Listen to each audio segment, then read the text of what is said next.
Halo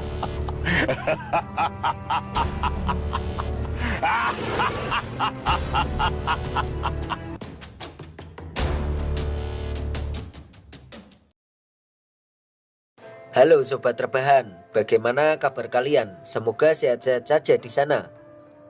Terima kasih sudah mau mengeklik video ini. Bagi kalian yang baru menonton video ini, Mimin saranin untuk menonton video sebelumnya supaya lebih paham dengan alur ceritanya. Oke, langsung saja kita masuk videonya. Dalam perjalanan Bira untuk mencari Tanyu, dia sempat teringat kata-kata dari kakeknya. Saat dia masih kecil, kakeknya pernah mengatakan untuk jangan pernah ikut campur dalam kehidupan orang lain maupun dalam cerita orang lain. Dan jangan pernah korbankan nyawa hanya untuk orang lain. Rasa rindu akan benalu yang terus tumbuh dalam dirimu. Sedikit demi sedikit akan menjadi gumpalan besi. Hal itu juga yang akan merusak tubuh dan jiwamu. Bahkan lebih parahnya lagi akan membuatmu tidak bisa hidup tenang. Di tengah malam ini, Bira masih menyusuri hutan untuk mengikuti jejak dari Tanyu. Dia berpikir ternyata Tanyu sangat cepat, hingga jejaknya terlihat sangat jauh. Bahkan sampai sejauh ini belum ada tanda-tanda dari Tanyu. Lalu scene berganti ke kota Huamuguan yang terlihat sangat gemerlap di tengahnya malam. Sepertinya di sana benar-benar ramai meskipun waktu sudah sangat larut.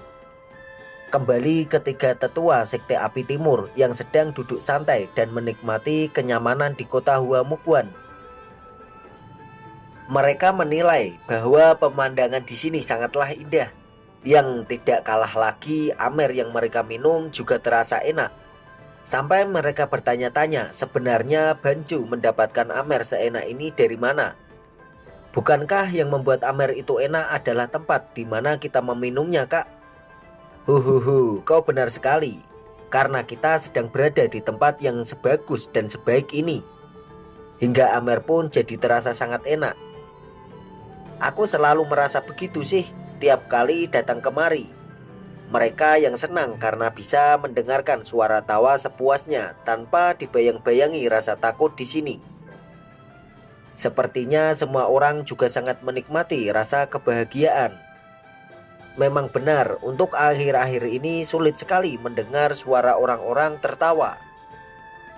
Mau kau sekutu ataupun musuh, termasuk dalam sekte ataupun bukan, di sini semua dianggap sama dan diperlakukan dengan sangat baik. Di kota Huamuguan memang pelayanannya sangat memuaskan hingga menjadi candu bagi mereka yang senang akan menghibur diri. Kedamaian di sini memang terlihat sangat jelas. Ya, semua ini berkat orang itu, Tetua Yuma Baik. Jasanya sungguh tidak dihitung. Dia berhasil menghentikan kekacauan besar yang disebabkan oleh darah besi, serta dapat mengubah reruntuhan jadi tempat sekeren ini.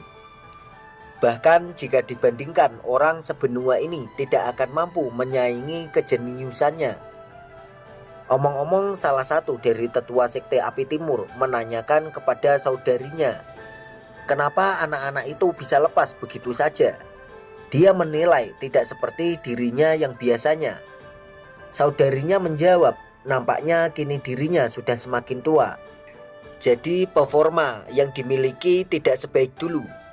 Dia menjelaskan bahwa salah satu dari kedua anak itu menggunakan jurus yang baru dia lihat. Di saat itu juga dia sempat merasa kebingungan. Kakak tertuanya tak percaya bahwa sepupunya bisa merasa kebingungan saat menghadapi anak-anak. Tapi saudarinya mencoba untuk meyakinkan bahwa masalah ini tidak bisa diremehkan begitu saja. Karena salah-salah dia bisa terluka parah jika harus memaksakan diri untuk menangkap anak-anak itu.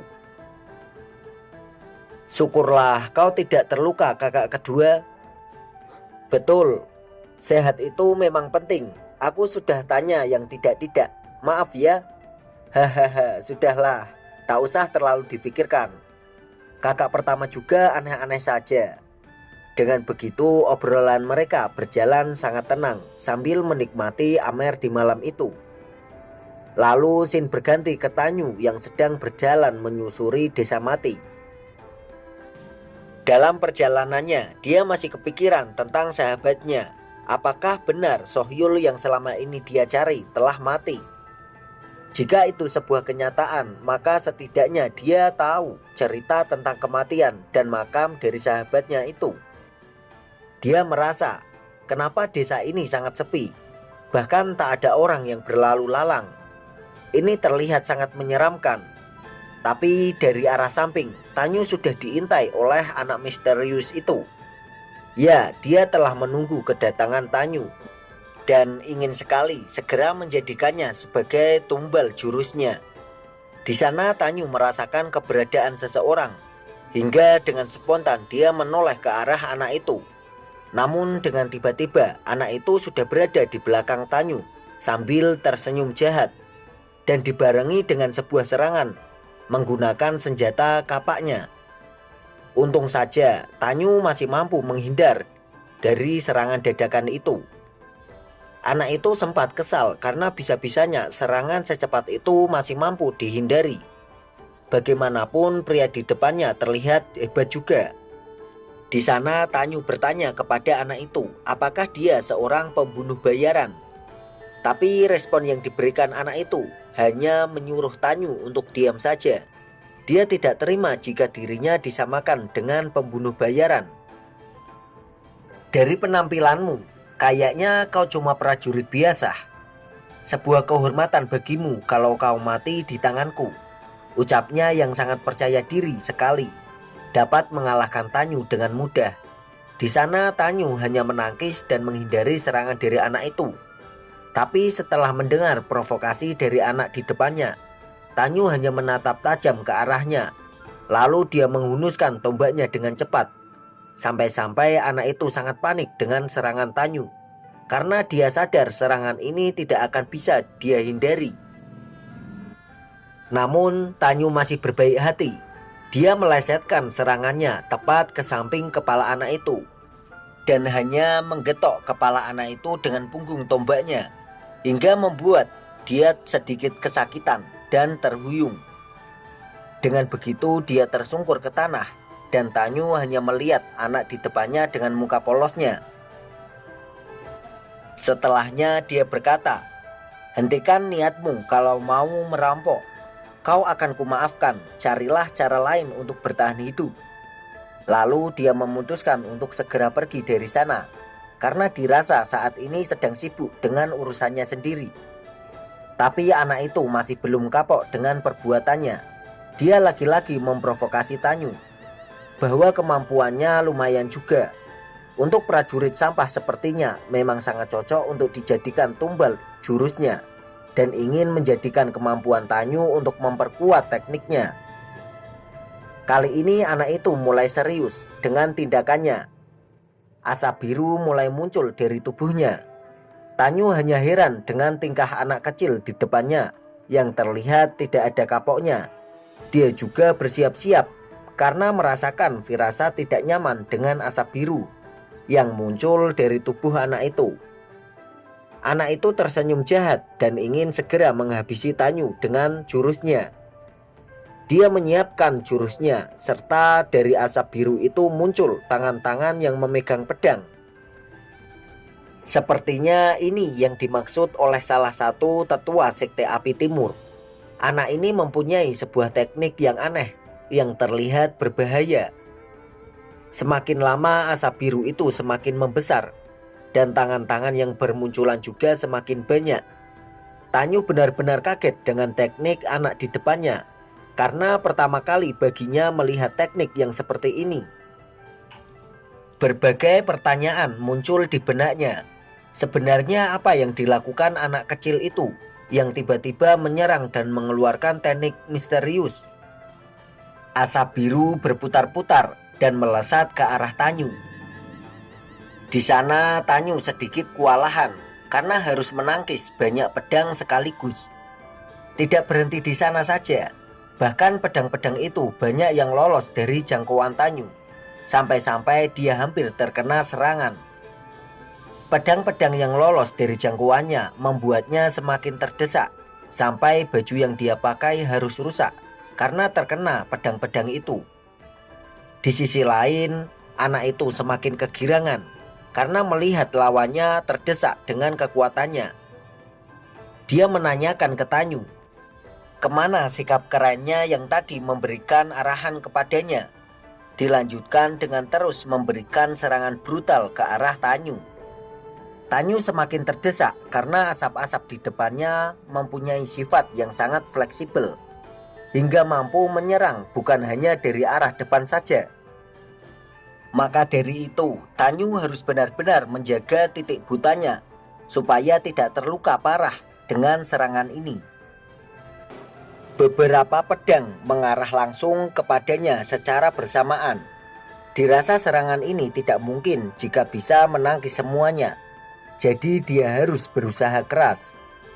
Benar saja, pedang-pedang yang lolos mampu merusak armor yang dipakainya. Sampai-sampai baju yang dipakainya harus compang-camping. Dia telah menahan serangan itu dengan berhadapan secara langsung, hingga terhempas ke belakang. Kurang ajar. Hei bocah, apa maksudmu ini? Sebenarnya kau ini manusia atau monster? Tapi anak itu tak memperdulikan ocehan dari Tanyu. Dia malah semakin kegirangan dan menyiapkan lagi serangannya. Dia mengeluarkan salah satu tekniknya yang bernama jaring pedang pembunuh. Asap biru itu berputar seperti gasing pedang yang sangat besar. Tanyu sedikit mengumpat. Kenapa dia harus terjebak di situasi seperti ini? Bertemu dengan seorang anak, entah punya motif apa yang tiba-tiba menyerangnya. Asap-asap itu mulai menuju ke arahnya. Tapi dia berusaha menangkis semua tangan pedang itu dengan berlari ke arah samping, hingga menemukan momen yang tepat untuk mendekati anak itu dan ingin mengakhiri ini. Sayangnya niatnya itu telah terbaca oleh lawannya. Anak itu mengeluarkan asap biru yang lebih banyak di dekatnya yang langsung diarahkan ke Tanyu dari depan. Tak ada pilihan, Tanyu memang berpikir untuk bertarung secara langsung dan juga mencari celah untuk terus mendekatinya. Karena bagaimanapun jika dia mengulur jarak, maka tak ada kesempatan untuknya memberikan serangan ke anak itu. Tanyu memang bukan orang biasa. Dia adalah pendekar tombak yang cukup kuat hingga mampu menangkis semua pedang yang mengarah langsung kepadanya. Dengan gerakan gesitnya, dia terus menangkis dan mencari celah dari teknik ini. Benar saja, setelah beberapa waktu, dia ingin mencoba sesuatu cara. Dia melompat ke atas. Entah apa yang direncanakan Tanyu, tapi anak itu mengendalikan asap biru itu untuk mengejarnya. Namun siapa sangka, Tanyu bisa mendarat di atas tumpukan pedang. Kali ini jaraknya semakin dekat untuk menjangkau anak itu.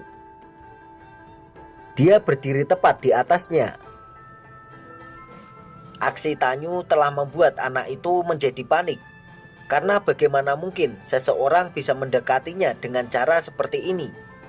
Karena setahunya tak ada orang yang mampu melakukan hal seperti pria di depannya.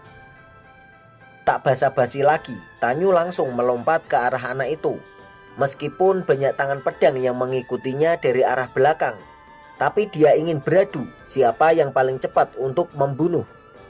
Ya, anak itu terlihat sudah pasrah dengan nasibnya, karena dirasa semua sudah terlambat untuk menghentikan pergerakan pria di depannya.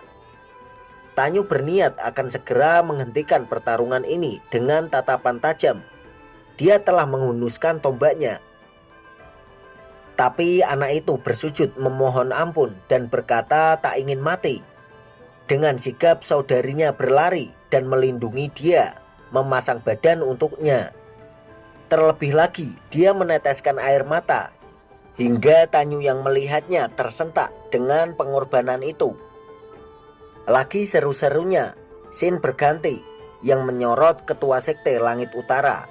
Di sana dia sangat bingung karena merasakan pergerakan seseorang yang sangat cepat di sekitarnya. Setelah beberapa saat mengamati, dia menebak seorang itu sedang mendekat kemari. Tapi dia dikagetkan dengan suara yang memanggilnya dari arah belakang. Ternyata itu tetua domba yang datang dan membawa hewan yang dikendarai Tanyu saat pelariannya. Ketua sekte sempat memujinya dengan mengatakan kerja bagus. Katanya memang benar, Kulan mengejar pemuda itu. Kita harus bergegas. Di saat obrolan dengan tetua kambing, dia merasakan pergerakan cepat itu sudah sangat dekat dengan tempatnya saat ini. Ternyata itu Bira yang sedang mengejar Tanyu dengan melompat dengan cepat, bahkan bisa dibilang seperti terbang karena kecepatannya.